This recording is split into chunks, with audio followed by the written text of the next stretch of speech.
Izay ny amin'ireo vaovao tapatapany fa pejim-baovao hafa tanteraka kosa indray dia tsy nitsahatra niakatra ny vidin-tsolika izay tao anatin'ny 2 volana nisesy. Manemi hevo manoloana izany indrindra ireo mpitatitra tamin'ny fifampiresana natao tamin'izy ireo tamin'ity androany ity. Naneho ny heviny mahakasika ny fiakaran'ny vidin-tsolika isam-bolana ireo mpitatitra androany any amin'ny filohan'ny Repoblika mivantana moa no hiavy efa niresaka teto. Manoloana izany anefa tsy fantan'izy ireo ny atao satria tsy mpitondra izy ireo fa entina. Fiakaran'ilay vidin-tsolika izany isam-bolana ilay izy miakatra foana tokony mba hifapijery zany ilay fanjakana sy ilay mpitatitra sy tokony mandaitra amin'ny fiakaran'izay solika izay fa lasa te mpitatitra no mety ilay zavatra tokony mba misy mba mahampoditra tsara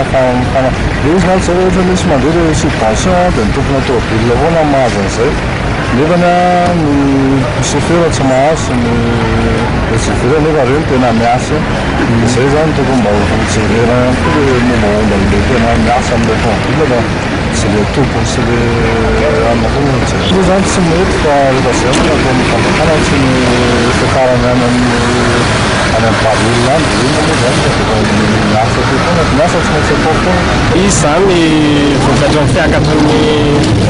solika isanandro mahatonga ny vidin'entana rehetra miakatra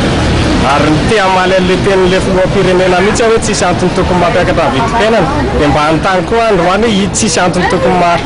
mampiakatra ny vidin-tsolika isanandro fa tokony mba ho reglena io amin'ny mahampitondra fanjakana anao.